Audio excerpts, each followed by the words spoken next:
going on, everybody? Welcome back to the BTR Garage. My name is Justin. Today's video, we're bringing you a truck upgrade for my 2002 Ford F-250. We're gonna be upgrading the radiator to a massive, oversized, all aluminum radiator. Let's go ahead and show you what we've got, and of course, we're gonna show you how to get it installed. Let's go ahead and get started.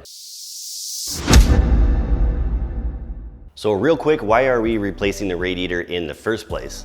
Well, since we moved out to Phoenix, Arizona, and I've had to tow my race car trailer out to other states and other tracks in the extreme summer heat, the truck has not been happy. We have several very steep and very long mountain passes going out of the city here, and I really have to slow the truck down to like 35, 40 miles an hour just to keep the truck from overheating and keeping that gauge from continuing to climb up to the red on the coolant temperature. So I finally decided it is time to upgrade the radiator, get an aftermarket unit in there that has more cooling capacity, and see if that ultimately helps keep coolant temperatures down when we're climbing out of the city in these very hot temperatures. We'll take a quick look at our aftermarket radiator. Like I mentioned, all aluminum unit. It does not have the plastic end caps up here and down here like the OEM one does. Everything is nicely welded and is meant to be a plug-and-play unit. So everything on the radiator that connects to the OEM equipment, your radiator hoses up top, down below, the overflow hose as well, and also the lines for the transmission cooler down here on the bottom. These little threaded ports here and here are for your OEM transmission cooler, so we'll swap those lines over as well. I also picked up some new radiator hoses to replace while I'm in there. This is the lower radiator hose for the radiator itself. This is the hose that goes to the overflow tank. We'll replace that one as well. You can also replace the upper radiator hose, which we'll show you in a little bit, but I've already done mine in the past. I have another video you can check out if you want to get that done. You're going to need an assortment of tools and of course some 5-gallon buckets, clean buckets, because we're going to be reusing the coolant that we're going to drain out of the radiator. You're going to want some assorted pliers. You'll want a 5/8 inch wrench. That's a tongue twister, an adjustable wrench as well, various sockets like this 19mm socket for loosening our drain plug, rubber gloves, and a whole bunch of rags will come in handy as well. And if you have some extra cardboard, it doesn't hurt to put that underneath the truck too. And lastly, we have coolant, and you can hear the coolant dribbling in the background because I almost forgot to mention this, but this is the coolant that I use in my truck, Zerex by Valvoline G05 50/50 pre-diluted antifreeze. You'll want some extra fluid to top off because we will obviously lose a little bit in this process. Getting set up down here, you can see we have our cardboard down and in place. The box that the radiator itself comes in works very good for this. We've got our 5-gallon bucket. We've got our socket that we'll use to open up the release valve for the radiator or the drain valve. Another thing I'm gonna do down here is grab some PB Blaster and spray the transmission cooler lines. There's one next to the drain, and there's one further back. The other thing we're gonna do, once we open up the drain valve on the radiator, we're gonna loosen up the cap here. I'm actually gonna do that right now. My truck is cold, it's not hot. Make sure if you're doing this when the truck is hot, that it cools down and relieves pressure. We're also gonna remove our tools here on the top. And once the radiator fluid is drained into the buckets down below, we'll start taking things further apart.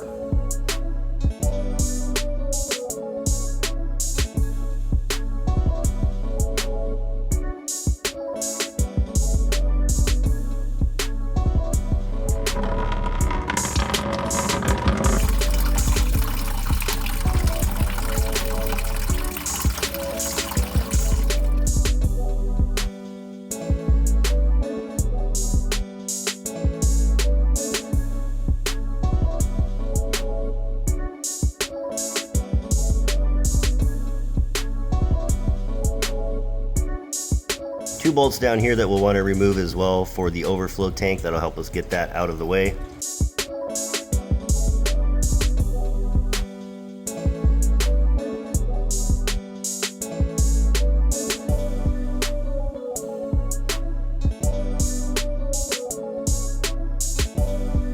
While we're up top here, we're going to remove the hose clamps from this small hose which attaches to the overflow tank, and then the large upper radiator hose over here on the other side. This is where you're going to want your pliers or a similar type of tool.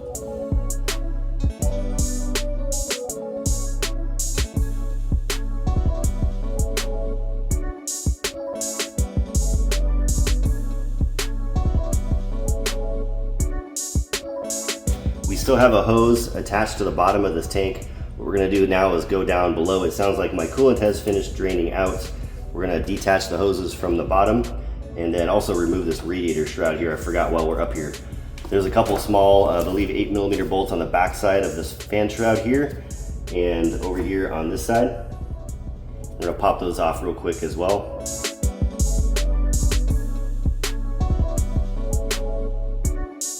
Now, one little tip that I had to do, I didn't plan for this originally, is that when my bucket is completely full of fluid, it almost filled up the entire 5-gallon bucket, I couldn't tip it to get out of here. Obviously, I would spill fluid all over the place or coolant all over the place. So I just grabbed my jack the truck up a few inches, and we can slowly slide it out from under here without worrying about spillage. And then we can go ahead and start taking everything apart on the bottom here. Now we will remove our coolant hoses from the bottom here. The little one, again, is the one that goes up to our overflow tank. So we're gonna remove that one and then pull the hose along with the tank upward into the engine bay because we're gonna be replacing that one. As I mentioned earlier, we'll remove this guy. We gotta replace this big hose as well. So we'll have to remove the hose clamp that's on the water pump side or the engine side. It's kind of hard to see up in there, so I don't know if I'll get a camera angle on it. But we're using a different bucket as well to catch the fluid from here, just in case there's some sediments or junk that's kind of gathered up in the bottom. So we'll go ahead and get these guys taken care of.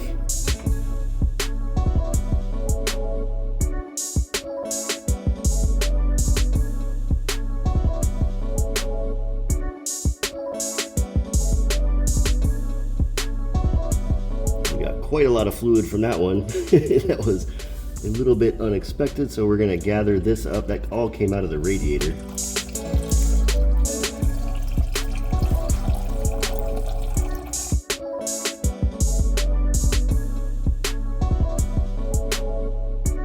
And decided to throw the bigger bucket in there for the larger radiator hose, so see if we can get that off without too much of a mess.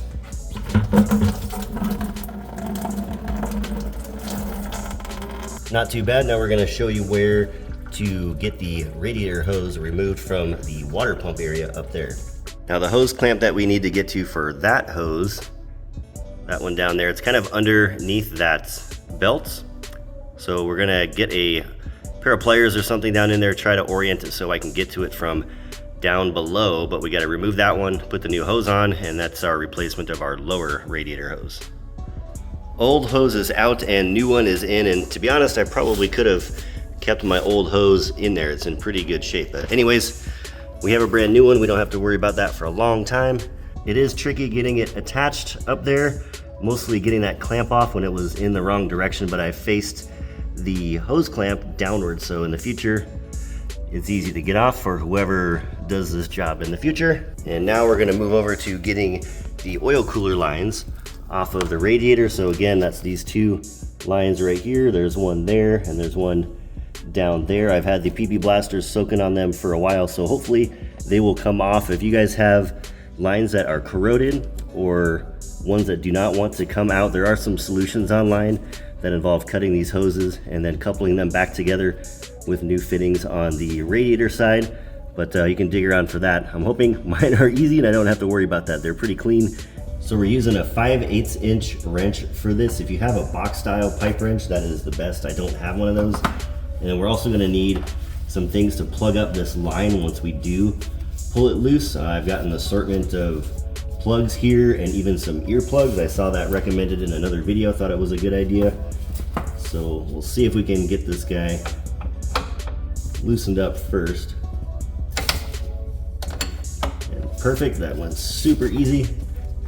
It's already hand loose, can't complain about that. We got a separate bucket down here for fluid, if and when it falls out. There we go, we got some transmission fluid. All right, now we're gonna try to plug that thing off while letting this drizzle.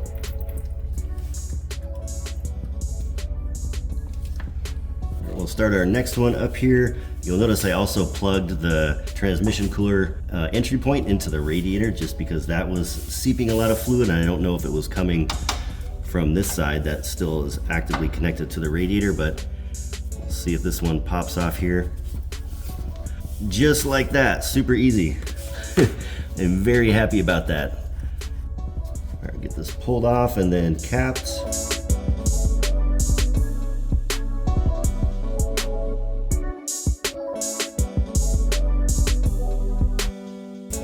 There we go. So now we're at the point where we should just be able to lift the radiator up and right out of the engine bay. The fan shroud here, you kind of need to push back towards the engine block as far as you can, as far as it will go. And then I should just be able to shimmy things up here. So we're gonna move the camera over and get that thing out.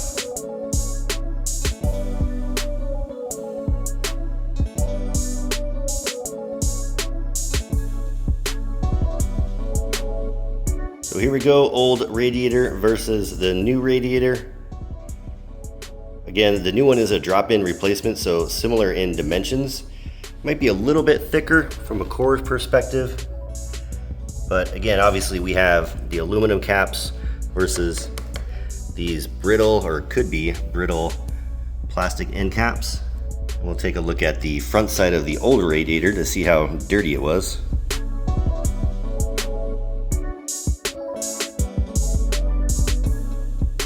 Now the new radiator goes in just like the old one came out. We're gonna slide it into the engine bay, and these little pins right here, or those guides, are actually gonna fit into the guide holes down in the engine bay.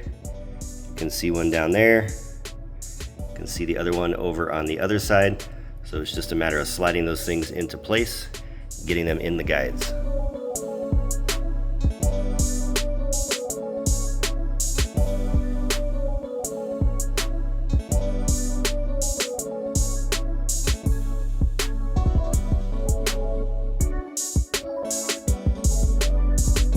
With the radiator in place, we can now go ahead and bolt up the fan shroud, and we're gonna put one of the retainers on the top of the radiator here. So basically this piece over here, and just kind of snug it up so that it holds the radiator forward, and then we're gonna start hooking everything back up, and eventually we'll put the other side back on. But for now, we're gonna leave the other side off while we start putting everything back together.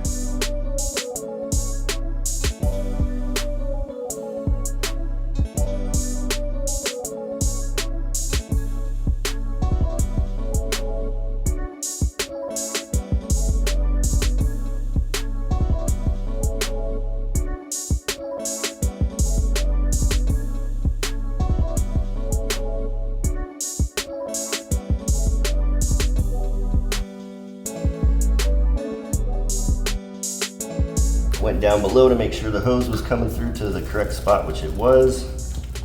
I'm making sure that this hose here is underneath this little plastic bend before putting it on. Before I put the other radiator support bracket into place, I'm gonna make sure I don't forget this little shroud. If you guys have this on your truck, like I do, it slides underneath the other plastic shroud.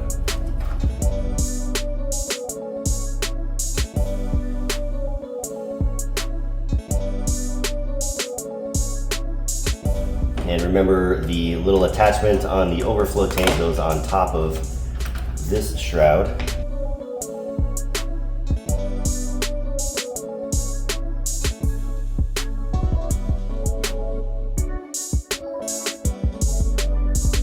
Now that we have everything buttoned up on top, we're ready to go back down below. So as you can see, we've got our shroud in place, got the mounts, got the hose clamp on the upper radiator hose. We got the shroud back in place. We got the overflow tank nice and secured. You can't see where the connection goes because it's under there, but we got the other bracket in place. So down below, what we're gonna do is hook up the oil cooler lines on the bottom. We're gonna make sure not to over tighten those. And then all we've got is other radiator hoses to hook up on the left side over here. So let's throw on the time lapse, we'll wrap that up, and then we just gotta fill it up with fluid.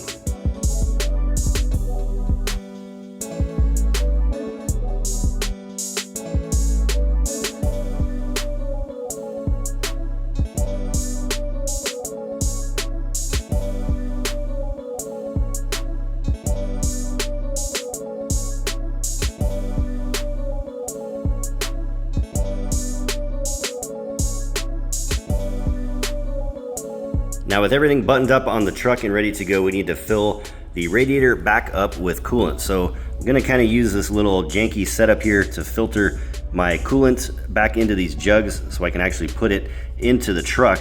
I can't obviously pick up my 5-gallon bucket completely full of fluid and get it into the overflow tank. So we're gonna be filtering that stuff. I just put a metal filter in here with the towel. That should be good enough to get that stuff filtered out, but we're gonna get that started, then we'll start filling the truck up and check for leaks.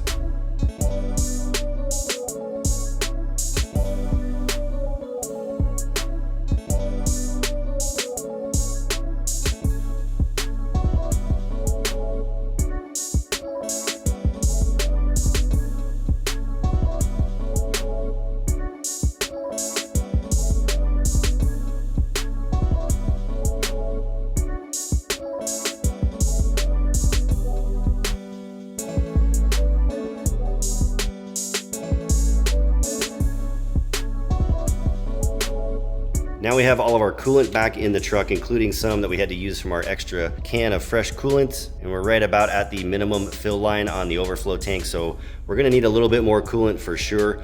But at this point, we can start the truck up, let it run for a little bit, turn on the heater to get coolant flowing through the heater core. And then we're gonna go down underneath the truck and make sure our transmission cooler lines are not leaking fluid. If they are, we can snug them down a little bit. And then of course, make sure the radiator hoses are not leaking down below or on the top here. The one that we have in the engine bay is an easy one to see. Obviously the others are down underneath the truck. And once we have ensured that we have no leaks and everything is good, we're gonna shut the truck down, let it cool down nice and good. We don't want it to be hot anymore. And then we're gonna check our coolant level line again and fill it back up to the max line. And you might have to do that 2 or 3 more times as the air bubbles work their way out of the system. There is no bleeding process for this truck, which is super nice. All you do is put coolant in it, and when it is cold, run it, let it get hot, let it cool down again, and then top off your coolant as needed. So we're gonna go ahead, fire it up, see if we have any leaks.